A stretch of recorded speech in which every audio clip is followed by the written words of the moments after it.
Well, good evening, everyone. It's good to be with Beth. Good to be with you, Miranda. Excited to talk about all things film stuff today again. Thanks, Beth, for the invite back. And yeah, great to be able to be on your program and you guys to be on my program. So we got the best of both. We got the radio recording, and then next week this will air on my YouTube channel, Trip Advisor. So you can follow along and subscribe to that channel if you like. But yeah, we're gonna talk all things film. As you mentioned, Beth, we're going to first talk about the Oscar shortlist. That was a big announcement that was unveiled just recently, and we'll focus in certainly on the two categories that are the most relevant for the Sudbury Indie Cinema, which is the best international feature and the best documentary feature. So why don't you for a drum roll here, why don't you unveil those and we can read those and talk about the ones that are particularly interesting because they have or they are coming to the Indie.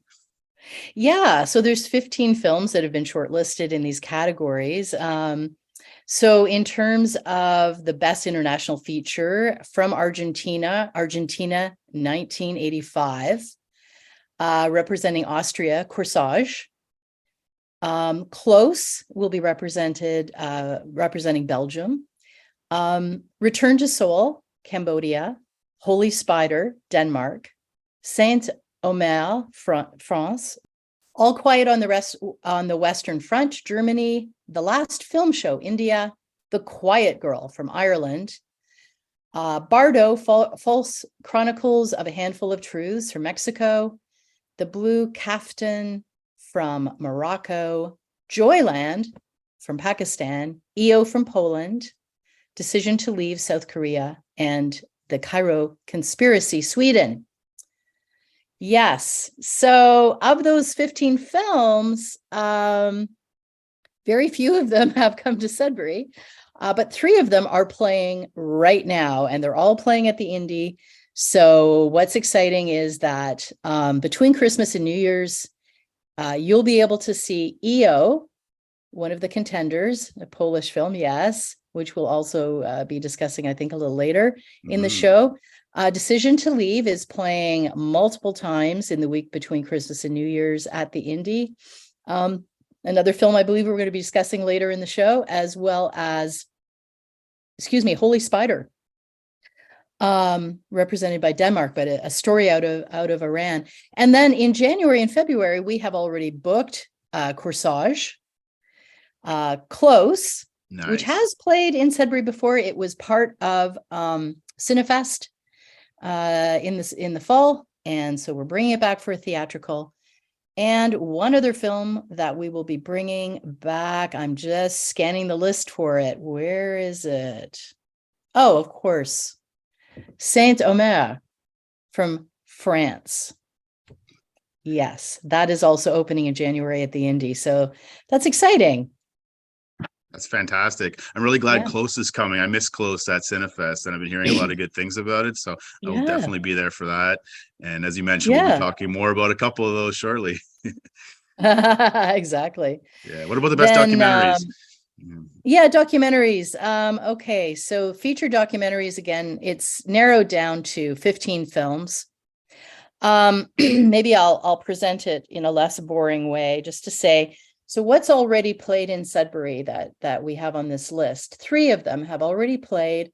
Fire of Love had a theatrical release, and it's on the list. You'll remember the volcanic scientist couple.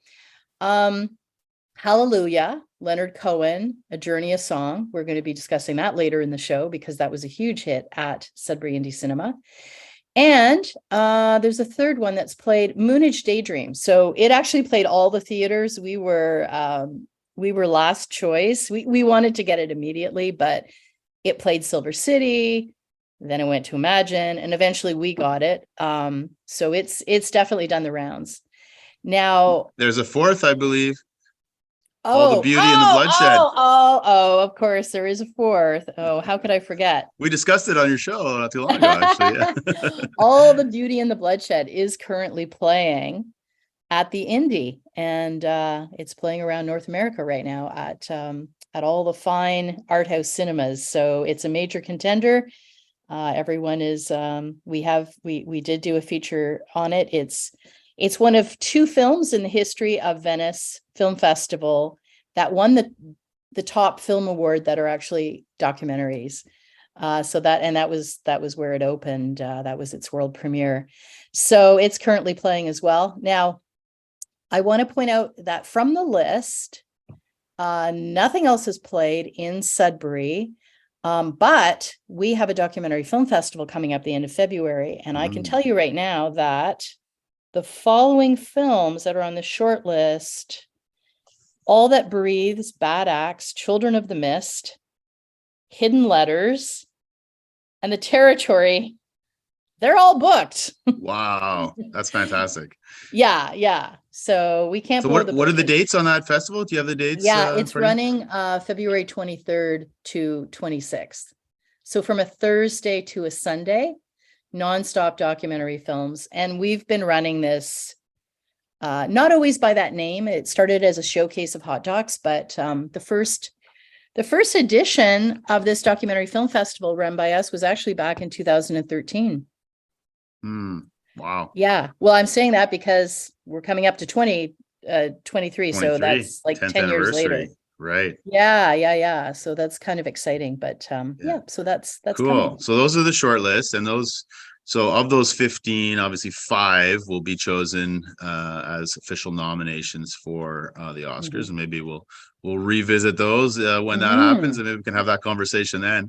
Yeah. But that's a good segue into some of the sort of year in review for the Sudbury Indie. For those watching or listening that aren't in the area, I'm just going to brag on you guys for a minute. I love the fact that I live in a community that has an indie cinema, because I wouldn't be able to see a lot of these wonderful films, international films, documentaries, otherwise, etc. And so I'd love for you to share, Beth, before we get into our top 5 list, and I'll draw Miranda in shortly, but maybe just give us a year in review, just sort of the lay of the land on the different types of films, how many that played at the Sudbury Indie in 2022. Yeah. Well, first of all, I wanted to, I guess it's important to contextualize that 2022 is a year that we were still very affected by the pandemic. We had during 2022, early on in 22, actually beginning of January, we were abruptly closed. We had a 24-hour notice to completely close down, us along with every other movie theater and many, I think all the indoor entertainment venues, because of Omicron, and that lasted for 4 weeks. And then when we reopened, that was almost as abrupt an announcement. February 4th, we reopened. And of course, people were very tentative about coming back.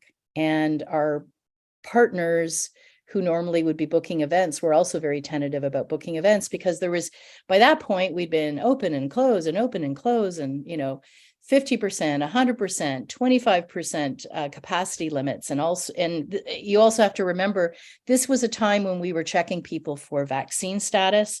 We were using an app.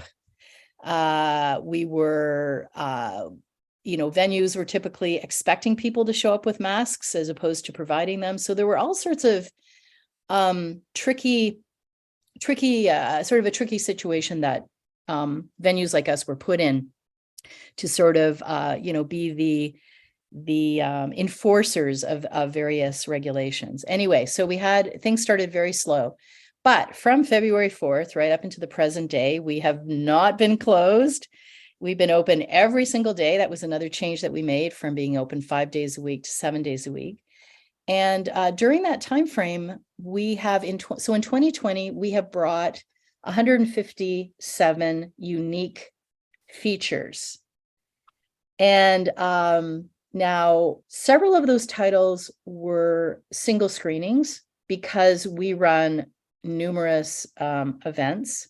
Some of those are film festivals. In 2022, we hosted 5 film festivals, 4 that we ran and 1 that was run, that we sort of co-partnered with. We also had, for the first time, a horror genre convention. So within all of those events, those screenings were typically just a single screening. We also had other events like horror nights where it would be a single screening. So if I pare down that 157 to new releases and theatrical runs, then we're looking at about 141 unique titles. Back when Sudbury Indie Cinema was formed, and the initial core clientele that we had, our members, our charter members, they told us their priorities, and that was Canadian, international, and documentary. And so, interestingly enough, when we look at the stats of this past year, a full 25% of the films that we brought were Canadian. And 25% were also documentary. How that compares with a typical movie theater is just an astronomical difference. You might have at the multiplexes 2 Canadian features in a year. Right. So in our case, it's a huge priority. Again, typically at the multiplexes, you're not going to see documentaries. They just tend to not get theatrical releases, but they're 25% of our films. We also have certain priorities in terms of lesser heard voices. So we try to proactively program in a way that counteracts the biases in the film industry itself, like who's behind the camera, who's telling the story. And we try, anyway, so one of those priorities is in terms of women-directed films.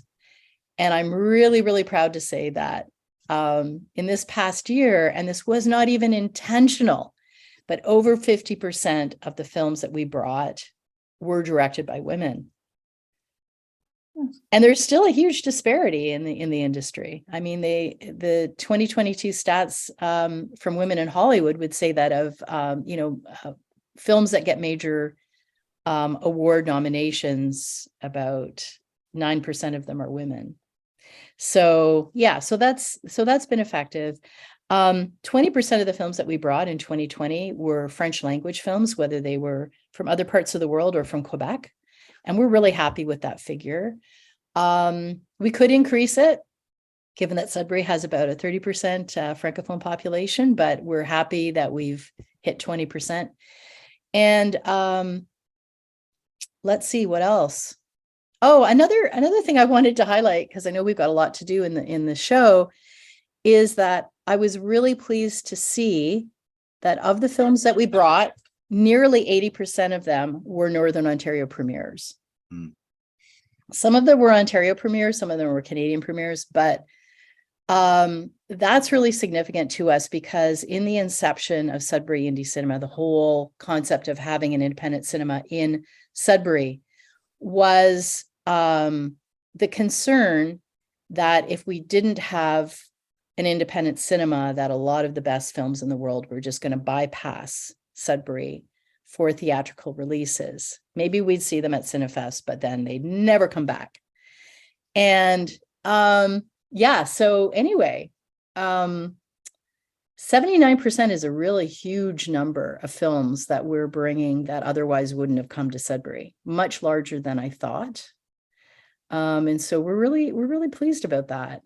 It just sort of reinforces that we're playing a critical role because, as you know, many of the films that we bring typically have a lot of accolades. Yeah. Like they're the critics' picks. Yeah, and it doesn't go unnoticed and it's not appreciated. I'll message you from time to time. Thank you for bringing X movie, or this is on my Christmas wish list. Can you bring this movie? And you're usually like, yep, we're booking it, or we booked it. So and I said that. And my response is, I should have known. So thank you so much to you, Beth and Miranda. I want to draw Miranda into the conversation here because we're going to pivot now into our personal, and Miranda, you can help us with the audience choice section of this. So sure. What we're going to do is we're going to snake our way through our top 5 personal indie films. that of those 100 and was it 79 or 180 that screened at the Sudbury Indie in this calendar year. And so I'm excited for this. So maybe I'll hit lead off, and I'll share my number 5, and then Beth, you can share your number 5, and then Miranda, you can share both your number 5 and the audience choice number 5, and let us know what we mean by audience choice when we get there as well, how you track those stats down. And so I'll hit lead off here, and my number 5 is a film that we just mentioned. It's actually my favorite superhero movie of the year. And the superhero, of course, her name is Nan Goldin. The film is All the Beauty and the Bloodshed. Beth, you just mentioned it as one of the shortlisted documentary features. Very briefly, I would encourage you to go see this film, see it on the big screen. It tracks the life of Nan Goldin, a famous photographer, but more recently in the last few years, famous for her advocacy and for setting her sights on the Sackler family to take them down. And if those listeners aren't familiar with the Sackler family, a big wealthy family, pharmaceutical family that is responsible for, OxyContin and other very addictive drugs being widespread in the community. And certainly we know here in Sudbury, as well as throughout North America and the world, just the devastating effects of drug addiction. And so she, in her life, the film talks about not only what's happening recently, but it tracks right back to her childhood, some of the challenges and trauma of her childhood, and just such an amazing woman, an amazing story, all the groups that she's been advocating for throughout her life, and how even in her older age now, she's continuing full of energy to draw people together. And I don't want to spoil too much of it, but it is a fantastic documentary. I hope it makes the final 5. Fingers crossed that it does. And really happy I got to see this at the Indie. I wouldn't have seen it probably otherwise for quite some time. So my number 5, All the Beauty and the Bloodshed, my favorite documentary of 2022. Check it out at the Indie, playing now. You know what? I forgot to mention honorable mentions. So honorable mentions. Let me give my honorable mentions, and you can give a couple honorable mentions. So hard to limit it to 5. So honorable mentions that didn't quite make my list were EO. We'll talk about that shortly. After Yang, God's Country, Vortex, and Crimes of the Future. So if you're taking notes, you might want to look those ones up, and they might perk your interest as well. All right, Beth. So a couple honorable mentions, and just mention your number 5 that we'll come back to shortly. For sure. So my honorable mentions were Mothering Sunday and Holy Spider, which is currently playing at the Indie, and is also on the made it on the Oscar shortlist for Best International Feature.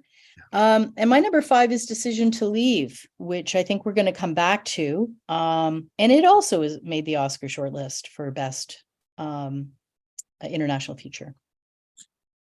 Yeah. Great. So my number 5 was our boy Cronenberg, Crimes of the Future. Although this was more of a drama as opposed to a horror, I would say, I didn't think I'd ever see a new release Cronenberg body horror film on the big screen. So that was really, really great to see. Really enjoyed it. Unlike anything I've seen in a very long time. Very dystopian. Eating a lot of plastic. And then I guess I'll introduce the audience choice. So these are the films that had the biggest box office at the Indie, and our number 5 is actually really interesting because this was a limited run. We only showed this film for 2 days, and audiences came out in flocks to see it. This was Neil Young, Harvest Time, which was basically, it wasn't even really a documentary. It was just 2 hours of jam sessions of his recordings in 1971 for his album Harvest, and people loved it. In the 2 days we screened it, we brought in a ton of folks. That's fantastic. Yeah, it seems like the musical docs have done quite well. So I'm sure there'll be many more coming through the doors. Yeah. And I realized your honorable mentions. Yeah. You're a bit of a horror aficionado, I see here. So yeah, I definitely, my honorable mentions.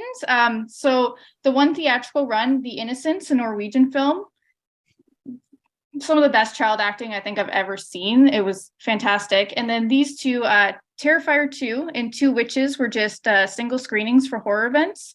Terrifier 2 brings you right back to the 80s. I never thought I'd see something like this on the big screen. And then Two Witches, just an indie witchy horror film that was really fun that we brought in for a horror event in September. And then I guess for the audience choice, these are other films that did very well at the indie, but they weren't our top 5. One of them, Mao. This actually would have been in the top 5, but I just put it in honorable mentions because it did have a festival open in that whereas the other ones just had their theatrical run. So Mao brought in a lot of people. Fire of Love, which we talked about for the best docs. Run Women Run, which is actually an Indigenous women-directed film. Carmen, and then Terrifier 2 also brought in a lot of folks into the cinema. So those are some honorable mentions for well-attended films in 2022. Fantastic.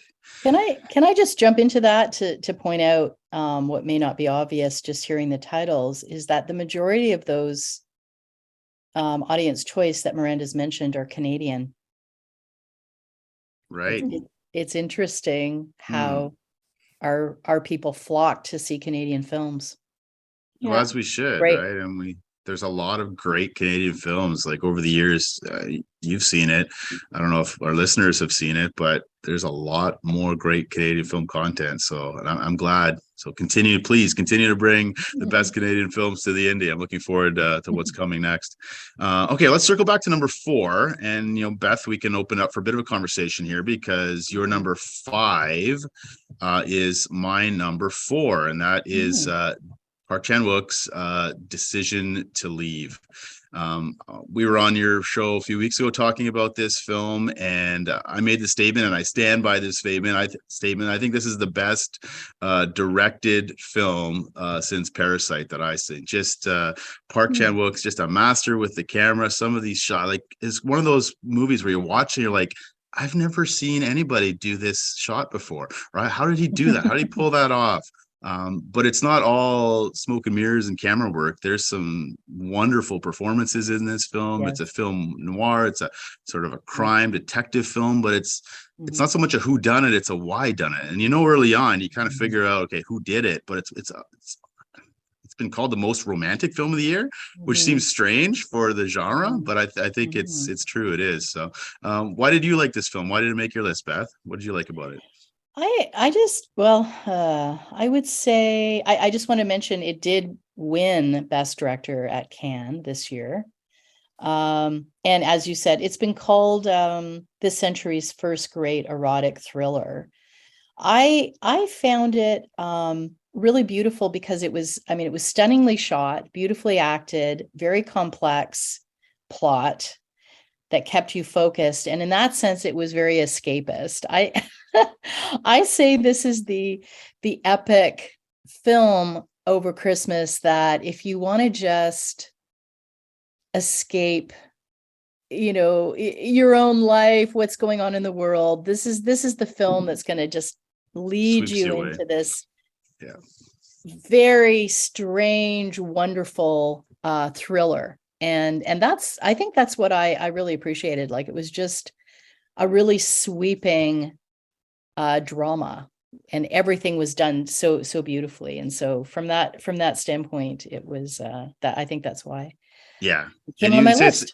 You say it's an erotic thriller, but there's no gratuitous sex or nudity in the film. It's just the tone, the mood that is set, right? It's different than his previous films like Old Boy with gratuitous violence and The Handmaiden, which is a little more steamy on screen. It's there, but it's not, right? And so it's a little more accessible. So and it's still playing at the Indie. So check this one out. You definitely want to see this one on the big screen. And fingers crossed it wins. I hope this wins Best International Film. And I hope he gets a director nomination. I hope, like last year, Drive My Car, the director got a director nomination. I hope. But I digress. We got a lot more films to get through here. So let's bounce it back to you for your number 4, Beth. Another film that's playing currently, I believe, at the Indie. Yeah, The Eternal Daughter. And I'm just going to assume here that it didn't end up on your top 5 list, either of you, simply because you haven't had a chance to see it yet. Yeah, that and Decision to Leave. I'm sure once I see it, I will be in the crowds watching this and Decision to Leave and many others after Christmas. I will be with everyone here. I've missed a lot that's currently playing. Yeah. So I must Yeah, confess, I did see it, but it didn't quite make the list. But I really did enjoy this film.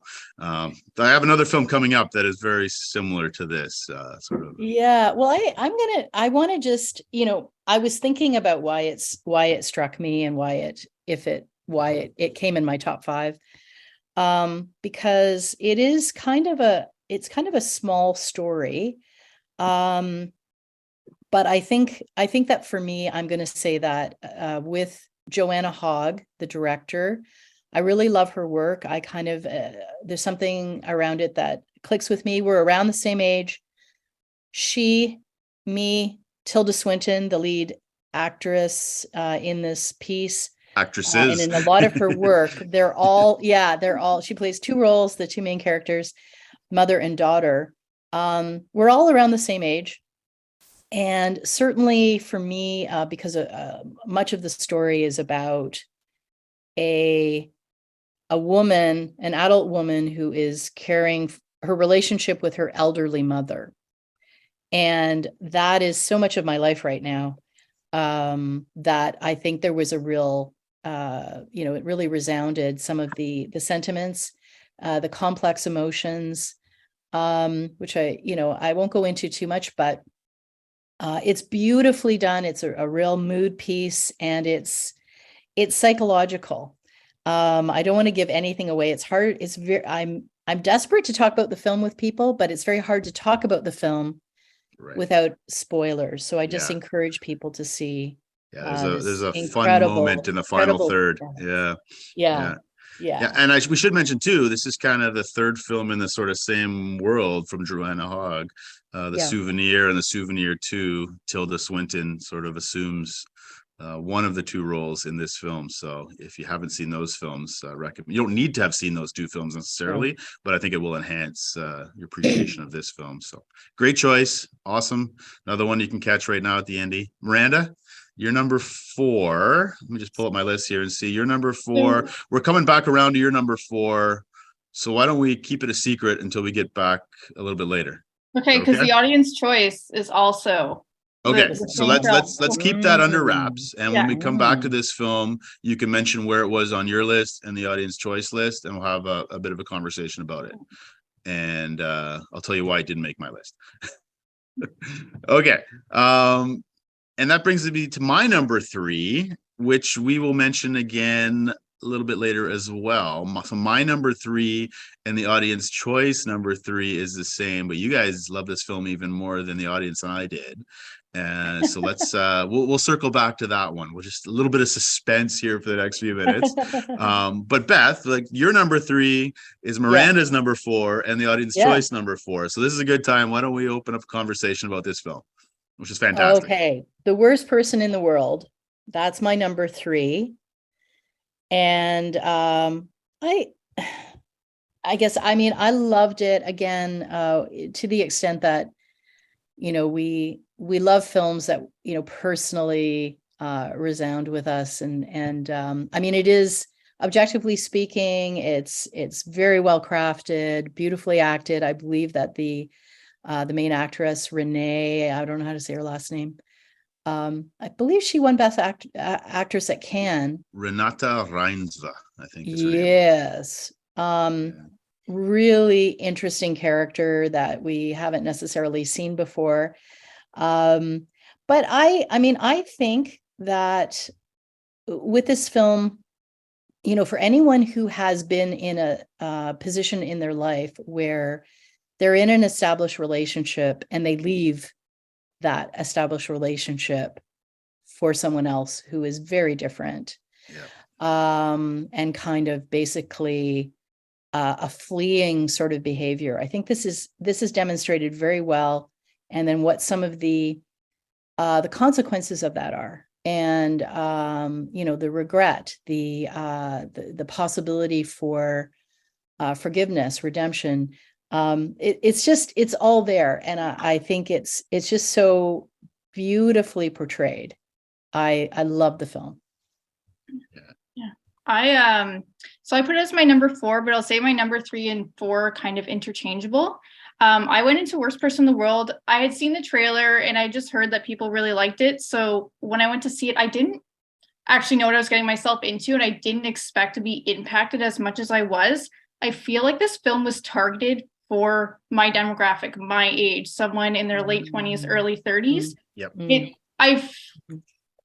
I could really just seeing her kind of falter through her 20s, trying to figure life out and all of that. And then by the time she gets to her 30s, she's realizing she's at a point where she's got to make choices that could have consequences, or that are just going to be like permanent states for the rest of her life. Like she has to figure that out, like certain things that she won't be able to do later on in life. And it's just not saying that when you're 30, like your old life's over, but it's just a kind of a turning point in your life. And it really I really enjoyed it. It was a good experience. I didn't realize what I was getting myself into when I watched it, but I could really feel what she was going through. She made some awful decisions. She made some horrible decisions that I wouldn't make myself, but yeah, I really enjoyed it. And this was the number 4 Audience Choice Award as well, right? Yeah, it also was the number 4 Audience Choice Award. So I won the award, but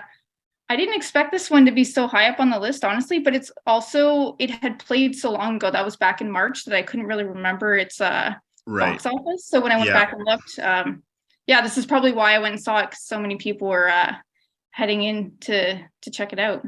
Yeah, and I think one of the reasons it got a lot of buzz is because it got a pleasantly surprising screenplay nomination at the Oscars, and so that put it on a lot of people's radars. The only reason I didn't put this on my list, because I love this film, it was on my year list for 2021, is because I kind of limited my list to those that are this year's sort of Oscar hopefuls, and I'd seen that one a little bit earlier in the year before it opened at the Indie. But fantastic film, love it. Speaking of despicable people, Miranda, that's a good segue into your number 3. Oh yeah, Red Rocket.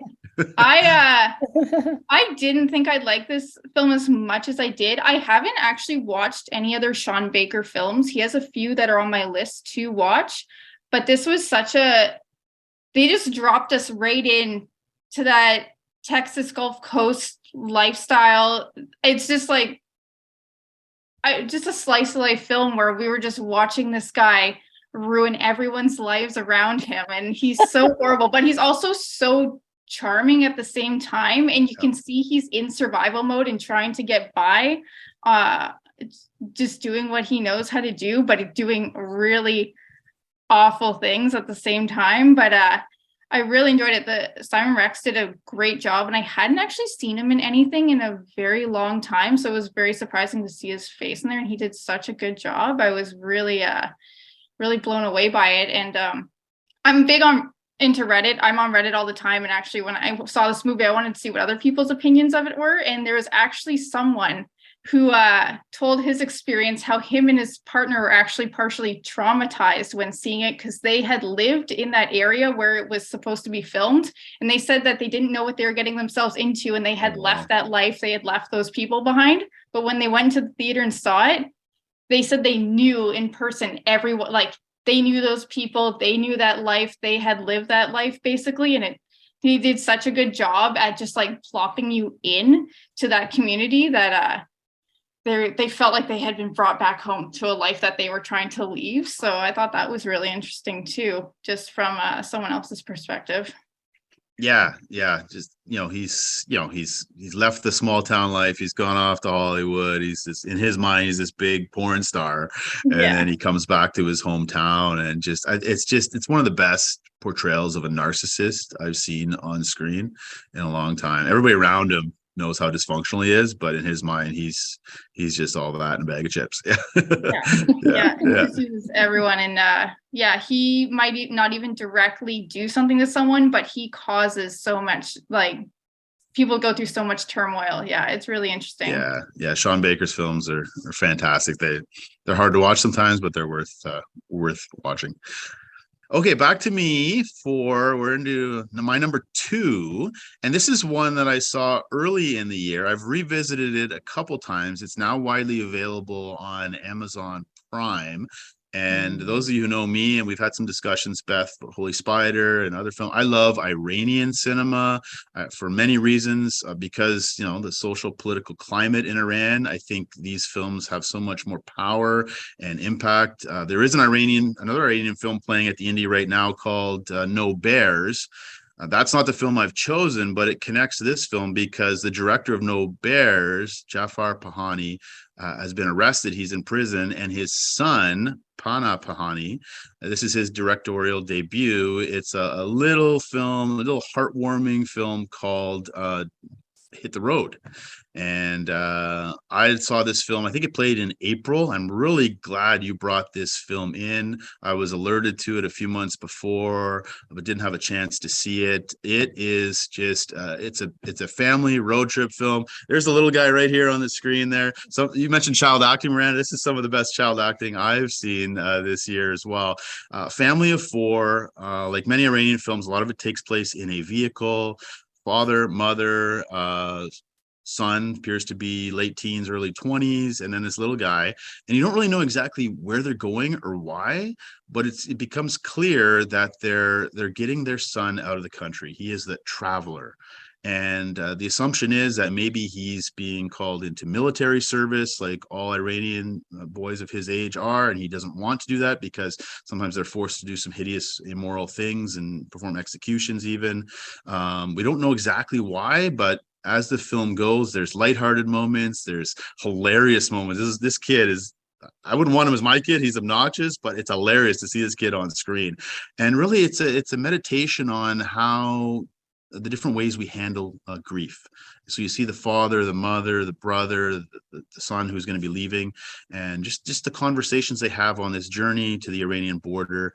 It's 90 minutes. It's lean, tight film, and I just thought it was beautifully shot, beautifully constructed. Has some great homage to Christopher Nolan films and Stanley Kubrick films, and I don't want to spoil it, but check this one out if you want just a nice light night on Amazon Prime. It does have a heavy theme in the background. But it's a protest art, but it's a film that didn't get him arrested like his father. Hit the Road, it's playing on Amazon. It is my number 2 of the year. Beth, what is your number 2? We're getting up here now. Oh yes, your number 2. Oh, EO. EO.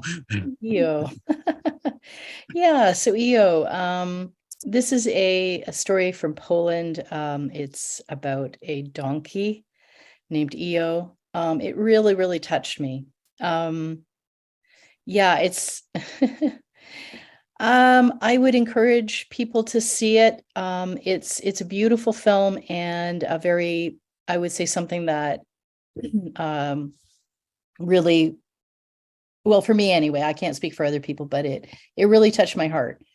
It's about a donkey who is liberated from the circus, and then the various places that EO ends up.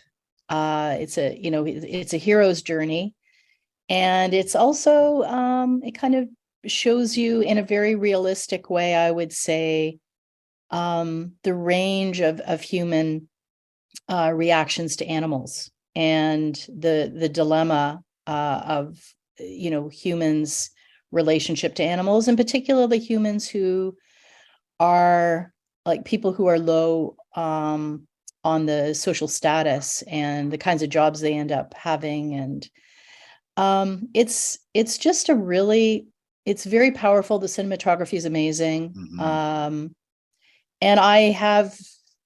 And donkeys were not really on my radar. I'm a big animal person, but now they are. I'm following all these donkey Instagram channels, and it's just sort of, yeah, it's a really powerful film. I would encourage people to see it. Yeah, no, it is powerful. I'll echo all that. It made my honorable mention list, and it's a remake of a famous French film called Au Hasard Balthazar from Robert Bresson, and different tone though, but just the cinematography is one of the best I've seen all year, and it touched me deeply, like you, Beth. I was wiping away the tears multiple times in this film. Beautifully made film. Good choice. And I just wanted to say I was really pleased to see that it came up as a #1 film of 2022 from the New York Times. It sure did. That's, kind of, That's huge. I was surprised, but pleased. So Pleasantly it's kind of surprised. Yeah. thrilling. Yeah. All right, Miranda, over to you. Now, of the films in our top 5, this is the only one I didn't get a chance to see yet this year. So I'd love to. No, I did see this. Sorry. The audience choice number 2, I didn't see. So let us know your number 2 and the audience choice number 2. Okay, so my number 2 is Vortex by very infamous art house director Gaspar Noé. He's known for very controversial, very extreme films. And this is probably his lightest film, but with some of the heaviest subject matter. Definitely. yeah. But it's still the subject matter's heavy. Right. This is a film that I think everyone should see, but also not watch at the same time.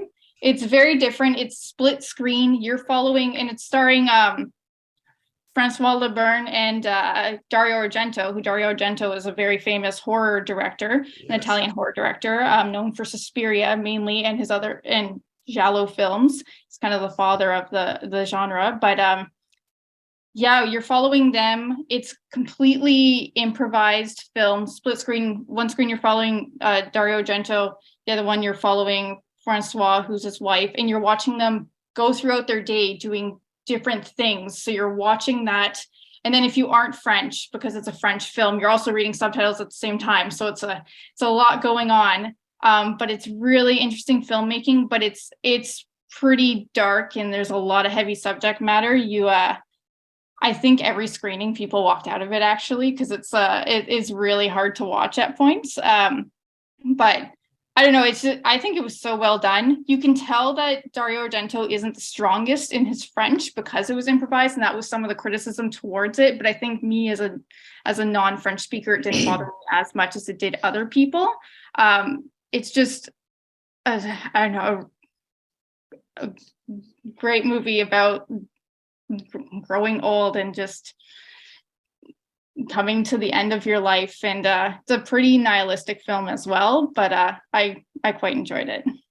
I don't know, Jason, what are your thoughts? Yeah, this was on my honorable mentions list too. I didn't know you guys were going to bring this. I actually was passing through Toronto and caught it at Art House Cinema down in Toronto, and man, the rest of the trip, it was just buried in my soul. I think one of the critiques is that split screen, this is no way, he's just being gimmicky, but it really works. It does. And I think it's a film that will reward rewatching, because it's hard to catch everything the first time because everything's happening on split screens, right? So your eyes are constantly moving. What's happening with Dario's character, what's happening with the female's character. But yeah, I'm not surprised people walked out, because it's heavy at times, but it can be a slow, tough watch, not a lot of dialogue.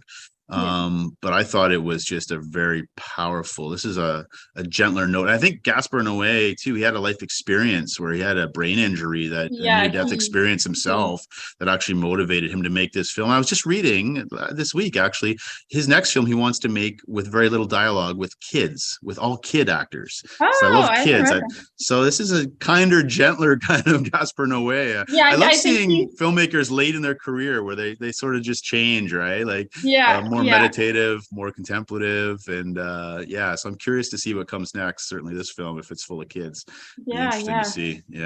I guess I'll also mention this is right at the beginning of the film they throw in the full music video. I had to look it up, but it's by Francois Hardy, Mon Ami La Rose, which actually, when you read the lyrics to the song, it's very foreboding to what's going to happen in the film. It's basically about how one day we all die and we turn to dust and become nothing. But it's interesting. He chose that song because he thought she looked beautiful on the screen, but then also she's a major advocate for like assisted suicide, basically, because she has cancer. So it was just like the themes he threw in there. It's very dark. It's such a dark film, but how he kind of put it all together, even though it's 99% improvised, I don't know. I think it was very well thought out, and I really enjoyed it. It's actually probably tied for my first. But I really like bleak, weird stuff like that. Great film. Really glad it got mentioned today. More people need to see this film. It's not for everyone, like any of these films, but I think it deserves viewing for sure. And then the audience choice. This is the one film I haven't seen yet. Shame on me as a Canadian not seeing this film yet. So Um, audience choice was Aline, which was a biopic on Celine Dion. It brought out the Francophone community in Sudbury in droves. I believe we extended its run because at every screening we had groups upon groups of people coming in to see it, people calling us about it, people discovering the indie because of it.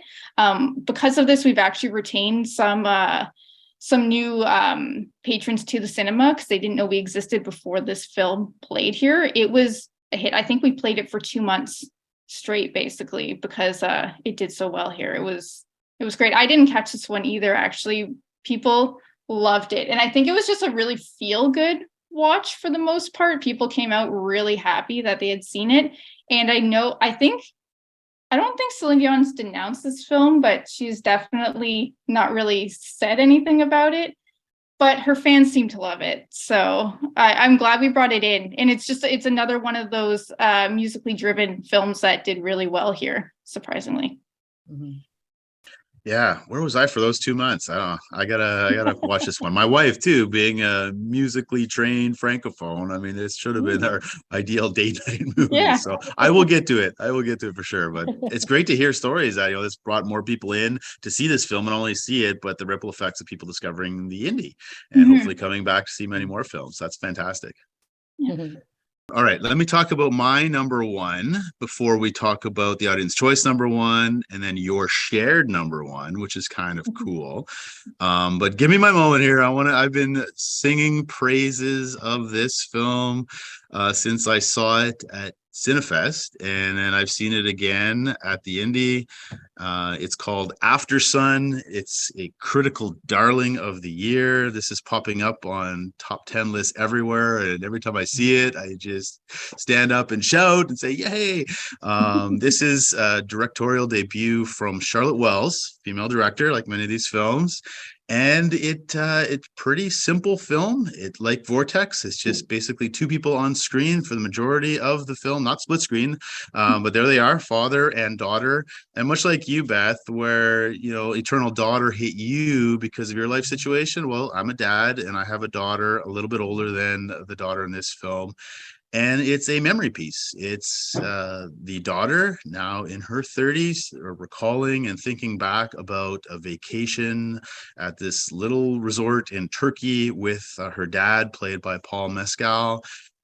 There's not a ton going on plot-wise in this film, but my goodness, the way that Charlotte Wells crafts this film with her cinematographer, the emotions it drew out of me with every watch. The ending of this film is an all-time stunner.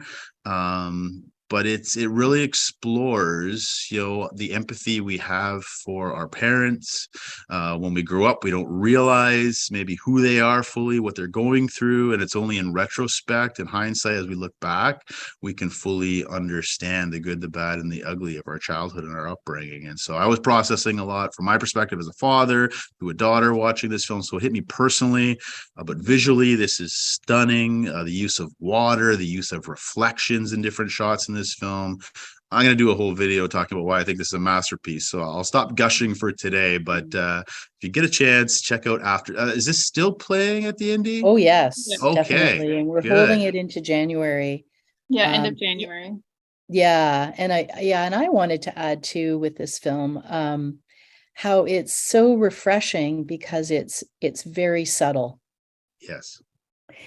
If you think of how a typical American studio would take the same story and play out certain aspects here, this is everything sort of the opposite. And so it makes you kind of work in a way as an audience member for the meaning and what's going on. But the subtlety is I think one of its great strengths. Absolutely agree. It never Mhm. once did I feel forced or manipulative. Mhm. There hasn't been a day literally that's gone by that I haven't thought about an aspect of this film. Mhm. So Mhm. there's the appreciation for what you're seeing, but what elevated it for me was not simply the viewing experience, but how I was reflecting upon it and continue to. And shout out to this young girl here, Frankie Corio. This is her Mm. first acting performance. Again, some of the best child acting I've seen all year Yeah. and in many years. So yeah, check it out. After Sun, still playing into January. Happy to see that. Yeah. I Yeah. will be back to see it again. Miranda, have you Yay. seen this one yet? No, no. I have a list of films I need to see. Okay, I'll buy the popcorn. You can join me. I will drag you to see After Sun. Yeah. From Awesome. the 27th to the 31st, you guys are just going to be like parked in there Yeah, yeah. doing your little film Absolutely. festival. Yeah. It's Yeah. great. Fantastic. Okay, well, Miranda, maybe you can let us know the audience choice number one, and then we'll have the big conversation, the final conversation about your shared number one. Okay, so number one, the most viewed film at the cinema this year that brought the most people in was Hallelujah, Leonard Cohen, A Journey, a Song, which it blew everything else out of the water. This was another one where we had to keep extending its run. Like we kept adding shows because people wanted to see this film. And people came twice to see this film. It really blew up at the Indie, and it's actually kind of funny. We programmed it one of the months where Beth was gone and I was doing the programming, and I needed one more film, and I was messaging Beth while she was supposed to be on vacation, but she doesn't take vacation. She's always thinking of the Indie, and she said, throw in Hallelujah, Leonard Cohen. And I was like, okay, I guess I will. She knows what she's doing. She made the best decision. It was our number one film this year. Speaking of earlier about Oscar nominations and bringing back films, I think if there was a film we would potentially bring back, this is one I might think of doing. So I think people might see it a third time. Yeah, I got to see it, really enjoyed it. I mean, this song is so iconic. So just see the journey, not only of Cohen, but the different iterations of this iconic song. It was wonderfully crafted musical doc. So really glad. Thanks, Beth. You know what you're doing. All right. We're at the top of the mountain. And this is very fitting that we're talking about this film, because this film is just blowing up. This is one of the hidden gems that I never would have thought would have got this much buzz. So who wants to reveal it? You both had it number one. I had it number three. Audience choice number three. What is it? Miranda. It's Everything Everywhere All at Once.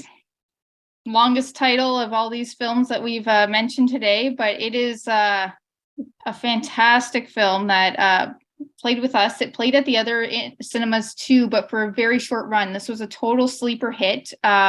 I think it was re-released into theaters. I don't think it was in Sudbury after our run, but yeah, it was one of those films where no one saw it the first 2 weeks it was out, so it left theaters, and then word caught on. The second run theaters, the indie cinemas picked it up, and yeah, it brought a lot of people in. I really enjoyed it. The Daniels' first film together, Swiss Army Man, is one of my favorites. I love that film.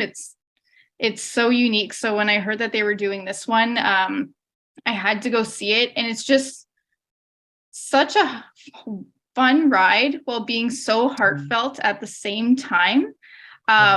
It's also honestly like it's another nihilistic film, but in an active sense. It's an active nihilistic film. Apparently my top two, I'm into nihilism, but it's nihilism in the best of ways.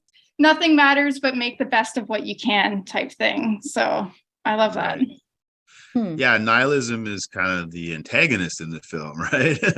Which is very interesting, as depicted by an Everything Bagel, of all things, right? So yeah, Beth, this was your number one as well. Why? What did you like about this film? Yeah, I just thought it was so audacious. It's just like the Daniels threw. They just threw everything. Like it was just, there was no holes barred, no nothing was too excessive. It was just like, I just appreciated as a film goer how fantastic, like everything was fantastical and kind of like over the top. Again, like Decision to Leave, I would just say that it's a very escapist film, and you're pulled entirely into this other world that's so fascinating, and lots of sort of, I think in terms of Eastern thinking versus Western thinking, there are places where you cross over where you think, in terms of good and evil, that there's some idea in the end that something that you may be resisting could be, your greatest ally. And just some interesting, philosophical aspects to this, like just, crazy comedy. Yeah, this was on my list too. This film shouldn't have worked. These films like this, like I call these kitchen sink films, they throw everything together, like genre mashup. Usually they don't work for me, but this was unique, and I've seen it 5 times. I own it. I took my daughter to it. Like it's just a wild ride, right? And multiverse, right? So just the concept. I was joking when in my review of this film on Letterboxd, I just said I would love to have sat in a storyboarding session with the Daniels as they're thinking this up. Like just wild. Like how do you come up with some of these concepts? But it's got heart. It's got heart. It's a family drama. Michelle Yeoh, just phenomenal. All four of these actors, right? The 3 Asian actors, as well as the lovable Jamie Lee Curtis. They're getting Oscar buzz. So, this film, more than any we've talked today, this will be a lock for a Best Picture nomination, guaranteed, and has a chance to win the big one. So, fantastic film. This will be another one. If it gets a ton of nominations, maybe we can reel it back into the indie. Fantastic. Good idea there. And this was the audience choice on the list as well, right? Yeah, number 3. Number 3. So obviously it's not just the 3 of us who are loving this. A lot of people went out to see it, and you should definitely see this one if you haven't on the biggest screen possible, because it is a wild ride. You'll leave thinking, I don't know what I just watched, but it'll make you laugh, it'll make you cry, and it's a one-of-a-kind film by these 2 one-of-a-kind directors collaborating. So speaking of collaboration, it's been great to collaborate with the 2 of you today. I really love this conversation. We should do this again. Let's make this a semi-regular thing. Maybe once we get into Oscar season a little fully, let's have some more conversations. But thanks to you both. Thanks for all the hard work you do. I know I speak on behalf of many here in Sudbury to say I appreciate having a cinema where we can go and see these fantastic films. And so thanks for the conversation, and enjoy the rest of the holiday season. Thank you, Jason.